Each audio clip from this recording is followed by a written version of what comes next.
Good day, ladies and gentlemen. It's an honor and pleasure to have this special slot at the conference.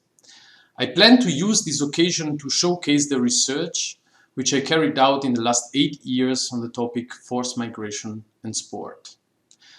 Thereby, I focused on the role of sport in the context of the so-called refugee crisis. Yet, against the background of current events, I feel obliged to look into my research and reflect about its meanings for possible scenarios which may emerge from the Russo-Ukrainian war. The conflicts in Syria and Ukraine are highly different, and yet a tentative comparative reflection on the situation of the refugees' reception in Europe is possible. Sources of the UNHCR indicate that 6.7 million refugees escaped Syria, of which 1 million are hosted in Europe. In a still fast evolving situation, 4 million Ukrainians left their countries since the beginning of the war. To date, most of them are hosted in East Europe, and particularly in Poland.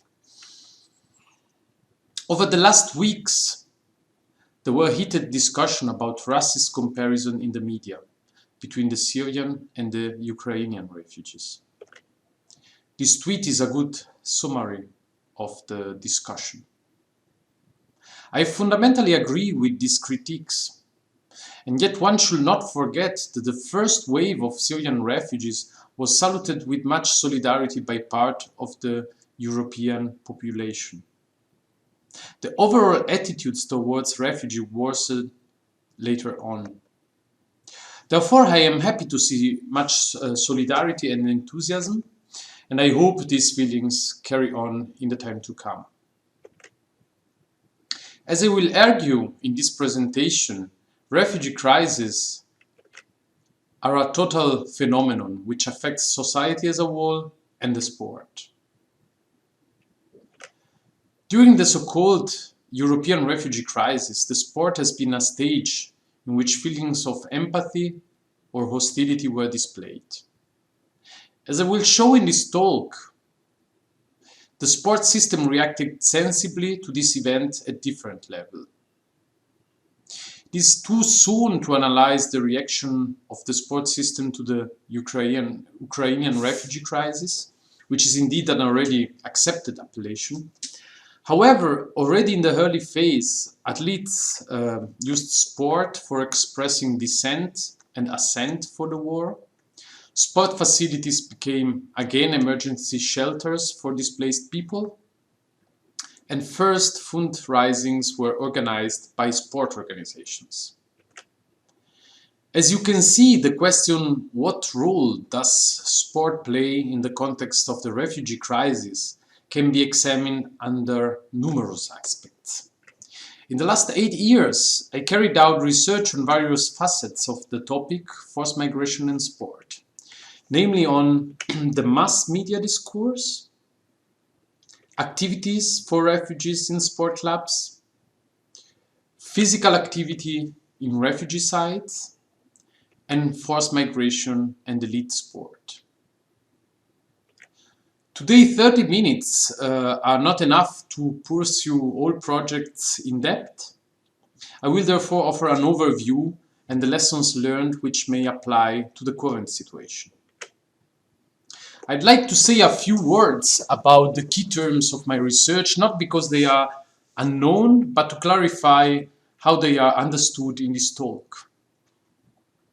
Sport is a complex and differentiated social phenomenon. As an activity, it might be characterized by having a physical component, being led by rules, and being autotelic, or rather it is an activity which has its purpose in itself. Importantly, performance is the component which distinguishes leisure, amateur, and elite sport. I consider forced migration as a type of migration that mostly implies the refugee status with its legal and social consequences, the experience of adverse life events which do not necessarily imply a trauma, A foreign perception in the receiving country, for example, in the European perspective, as a culturally and linguistically diverse migrant population. Many lessons can be learned from sport sociological research on migrants.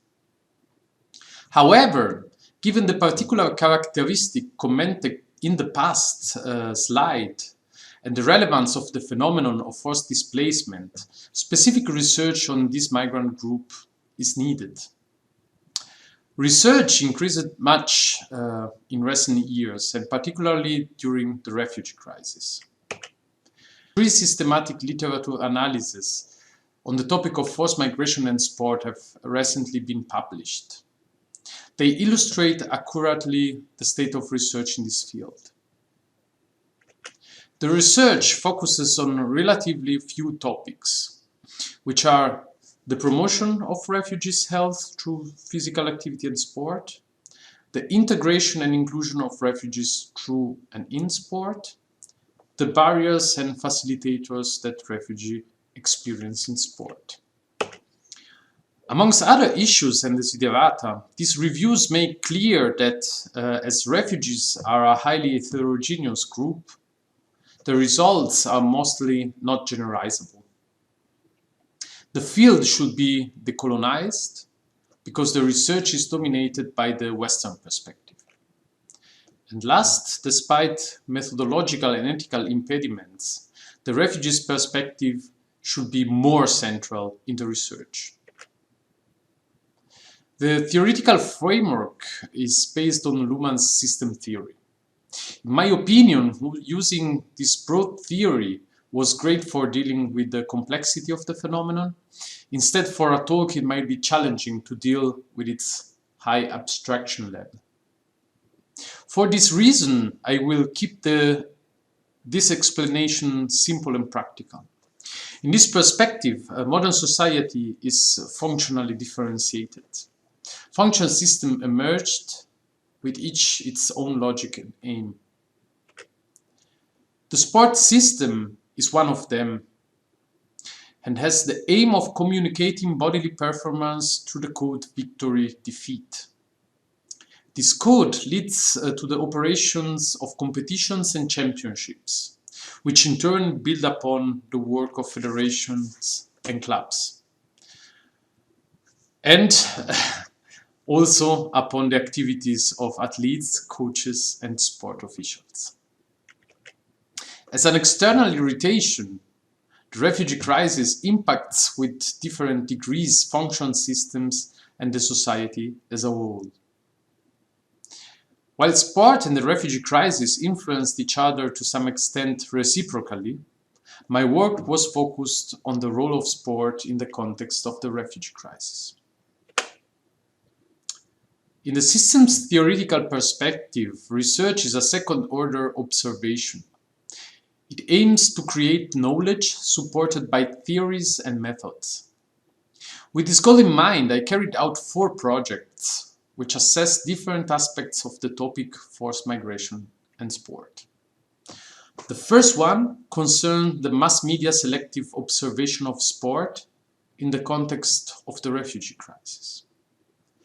The second regards the self-observation of sport clubs' own operations connected to the refugee crisis. The third project examines organized physical activities in refugee sites, or rather the self-observation of an humanitarian organization of sport. And the last project analyzes the perspective of athletes with a refugee background on their own role and interactions in sport. In the following slides, I will give you more information on each of these projects. The first project explores the question, how does the mass media represent sport in the context of the refugee crisis? The refugee crisis has been a leading topic on mass media in the last decade. The media had a leading role in mirroring and co-creating the crisis. For example, the images of Alan Kurdi's dead body made global headlines in September 2015. This event prompted a wave of solidarity in Europe, which also influenced political choices pro-migrant. Instead, events like the Paris attacks and the media narrative played a main role in creating a climate of suspicion and hostility towards migrants. Many studies agree that the overall attitude of the European press toward the refugee crisis changed from positive to negative between 2015 and 2016. To understand how the topic of forced migration and sport was covered in the press, a catalogue of almost 2,000 newspapers articles was created. Keywords were used to systematically research databases for relevant articles. The catalogue considers the years before and after the peak of the refugee crisis, which is supposed to be in 2015-2016. The most sold German newspapers were thereby included. They are Bild, Süddeutsche Zeitung, Die Welt und Frankfurter Allgemeine Zeitung. The press consistently covered the topic forced migration and sport, indicating the newsworthiness of sport-related topics in the context of the refugee crisis. The following topics emerge within the mass media discourse. Concrete cases of refugee sport career in elite sport, sport as a setting, context, or object of crimes committed on or by refugees, the sport system's commitment in the context of the refugee crisis, the use of sport facilities as an emergency shelters for refugees, the capacity of sport to integrate refugees in German society, and the mobilization of resources in sport for the refugee crisis. These topics and their trend are embedded in further debates on the refugee crisis and the integrative power of sport. Also in the case of sport, the construction of a critical situation served as a self-fulfilling prophecy and created feeling of uncertainty, discomfort, and fear. A negative turn is visible in the discourse of sport. However, compared to other discourses in the refugee crisis, those about sport retained more positivity after 2016. There are many reasons for being critical of the mass media report of the refugee crisis. Scandal-mongering, humoral, and even racist features were evident. Hopefully, more good journalism will be favored during the Ukrainian refugee crisis. The second project explores the question, how do sport clubs organize sport activities for refugees? Many federations enacted campaigns for the inclusion of refugees in sport. However, the grassroots activity of sport clubs was possibly the most interesting field to analyze. Sport clubs are one of the most widespread formal organizations in civil society. They are characterized by low entry barriers and have a history of inclusive practice towards migrants. Research on German sport clubs has shown that 18.2% of existing organizations provide offers for refugees at the time of the peak of the refugee crisis. For considering the adaptations German sport clubs introduced during the refugee crisis, I took part in a scientific evaluation of a program of the youth section of the German Olympic Sport Confederation. In German, it's the DSJ. The program is called Orientation Through Sport. It supports and still support associations that offer specific activities for refugees. Different empirical approaches were used. To analyze sport offers for refugees in sport clubs, telephone interviews with those responsible for the offers document analysis of application and reports of the programmers, and participant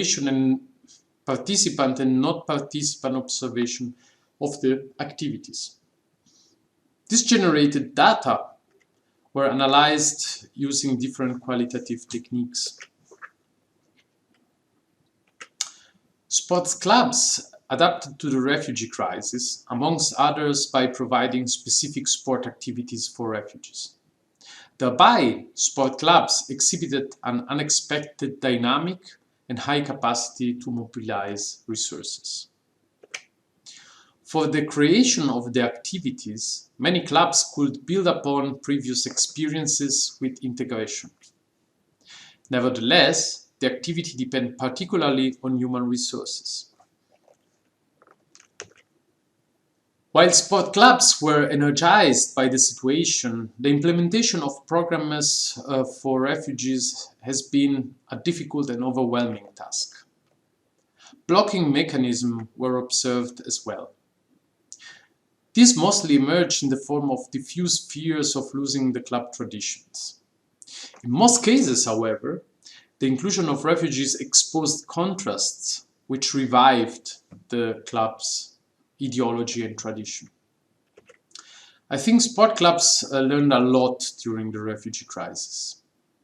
This know-how is ready to be reactivated for the inclusion of Ukrainian refugees. However, it is possible that the fast succession of crises may have a desensitizing effect.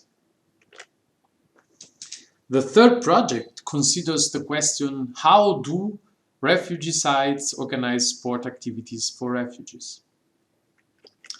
Refugee sites are theoretically a last resort, but practically a crucial means to manage mass forced migration. Importantly, social interactions in refugee sites are deeply influenced by the characteristic liminality of the organization, which creates a limbic setting. They are spaces of exception defined by blurred boundaries, supposed temporariness, and radical power imbalance.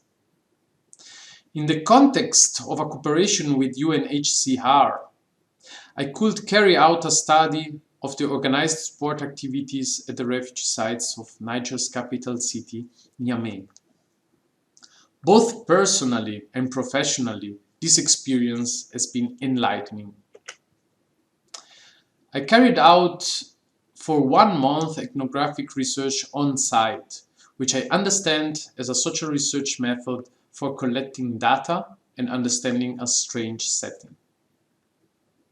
I conducted participatory observations and interviews on the topic of sport in the refugee sites. Additional information was collected from various sources. During the stay, I wrote a 50-page field diary, which I analyzed and interpreted a posteriori. In these places, there is a high expectation on sport, which is organized notwithstanding relevant obstacles. Despite the impact of this setting on social interactions, sport retains part of its meaning, joy, pleasure, and desires that are generally associated with engaging in sport. And yet this liberation only exists within the boundaries of sport activities. Therefore, sport is only seemingly a sanctuary where opportunities for recreation are offered to refugees. In the refugee sites, sport becomes something extraordinary and multivalent, but also elusive and ambiguous. Sport is largely used as a means of disciplining and controlling. It is also evident that cultivating physical capital was one of the few viable options in the facility. It is a shame that refugee sites exist and even become stable settlements. Everything that may alleviate the burden of their inhabitants is valuable. Yet, The expectation on sport in this setting is huge and largely overestimated. More research for deconstructing this myth, but also to maximize sport strengths, is needed. In the fourth and last project, the question how do migration and sport experiences influence the biographies of refugee athletes was assessed. Despite the existence of an eradicated savage imaginary about refugees' sport skills, most of the refugees that arrived in Europe had a basic sport background and a normal dispersion of talent. Moreover, many athletes sought refuge in Europe during the refugee crisis. In Germany, Yusuf Mardini and Bakr Yatta reached great sport goals and high popularity. Besides these few fairy tales, the integration of athletes with a refugee background in the European sports system was frequently difficult.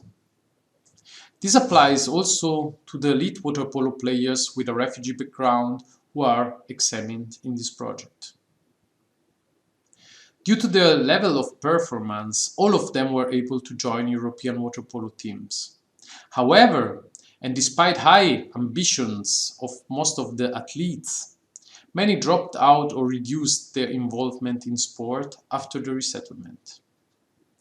Of the seven cases analyzed, 2 still practice water polo at an elite level. The sample was composed of 7 Syrian water polo players who sought asylum in different European countries. They all have been athletes in their country and knew each other before migrating. Here too, an ethnographic approach was taken.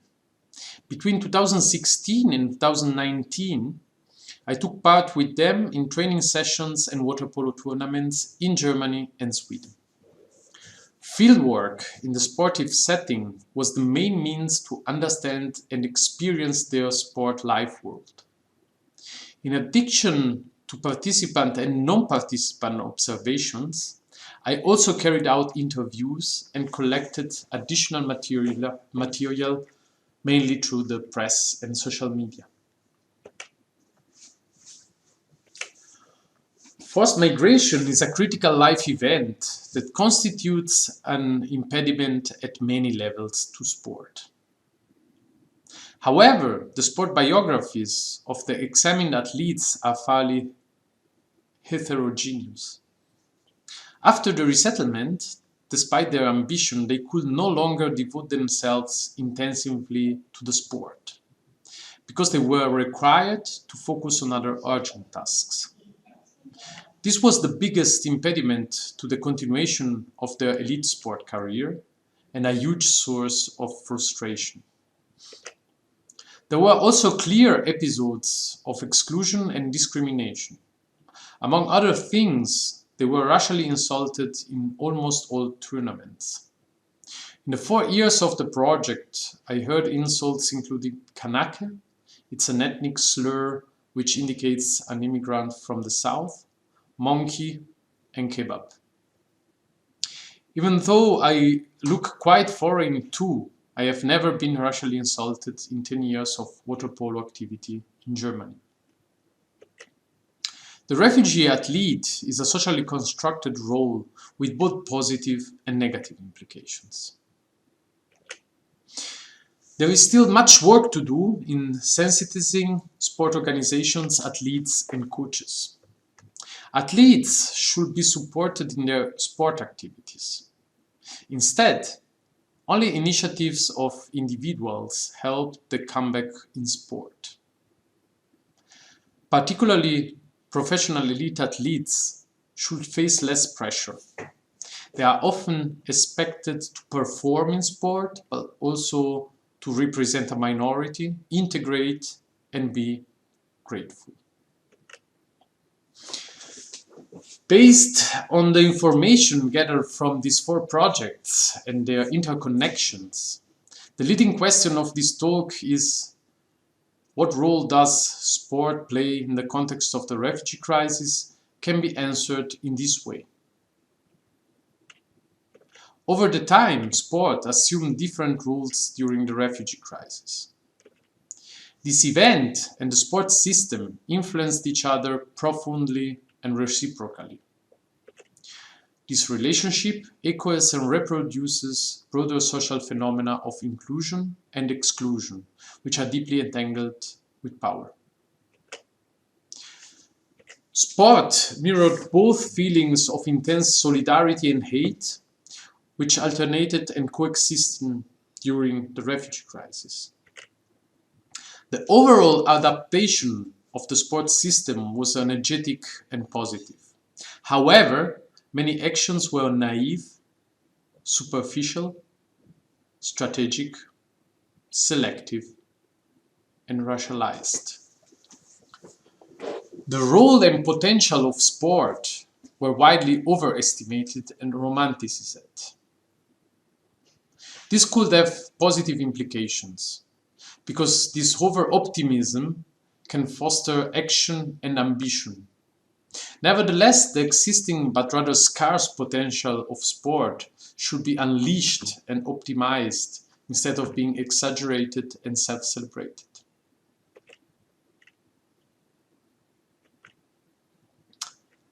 Agamben speaks about refugees as anomalies of our time, because they expose the profound contradictions and injustice of our political system. If refugee crises are a quickly recurring phenomenon, which is always perceived as a new emergency, then its management will be always perceived as critical in repeating and accelerating cycles.